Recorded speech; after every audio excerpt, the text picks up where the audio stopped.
You may know about what's going on. He was abducted last night in front of the Big Five.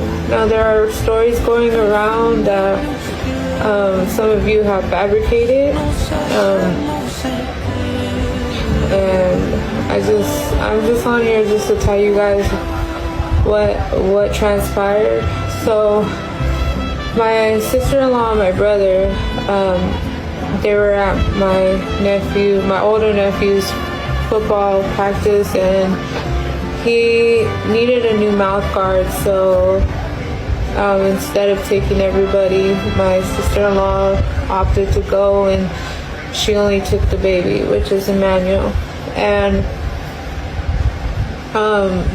when she got there, she realized the baby had went to the bathroom in his diaper. So as any mom would, which is crazy because a lot of you women are judging her for even changing a baby's diaper in the car, which is mind-boggling, because if there's no bathroom, you're gonna do what you have to do to take care of your child one way or another.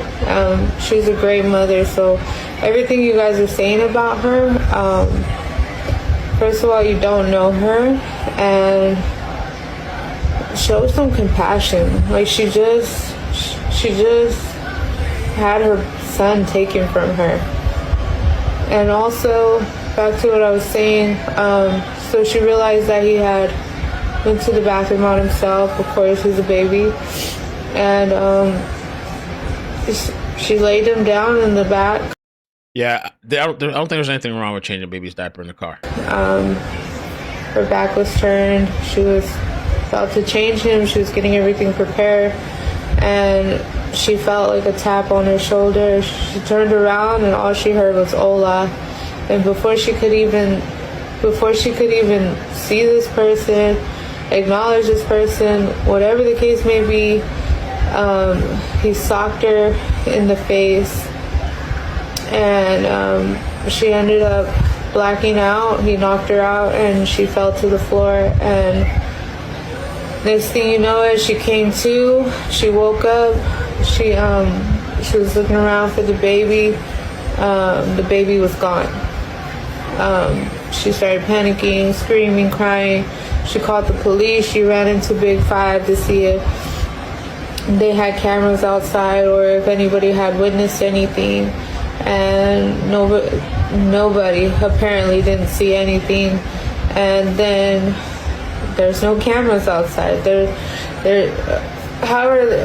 We're so baffled because how are there no cameras outside?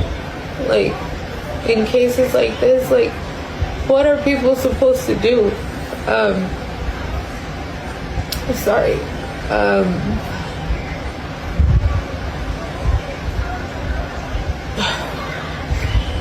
So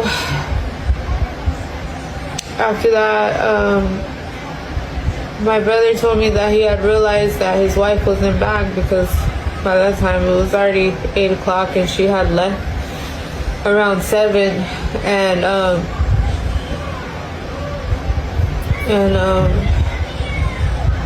he said that he ended up calling her, and she picked up the phone and she was hysterical, and he couldn't even understand her. So the police had took the phone from her and told my brother what had transpired. And he had his ex-wife there because, you know, they had a son together, and his ex-wife and her boyfriend ended up driving my brother to Big Five. And ever since then, we've been looking for Emmanuel. We've been giving out flyers. People came out, prayed for us, prayed for Emmanuel. It's been a very hard time for our family. I haven't slept. My brother hasn't slept. We just want him back. And there is a lot of discussion on whether my nephew is special needs.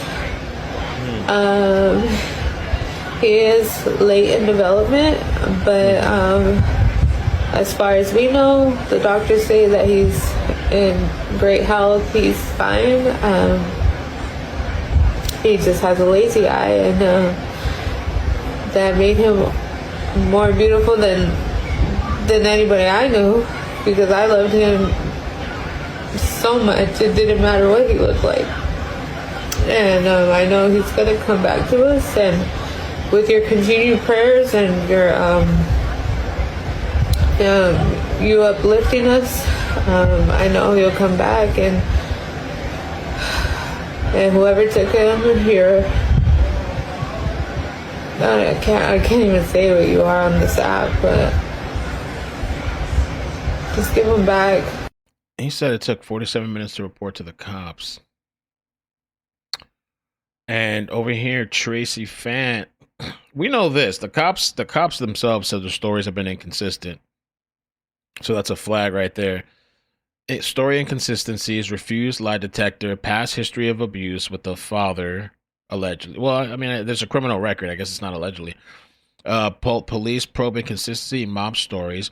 Dad's past abuse allegations emerge.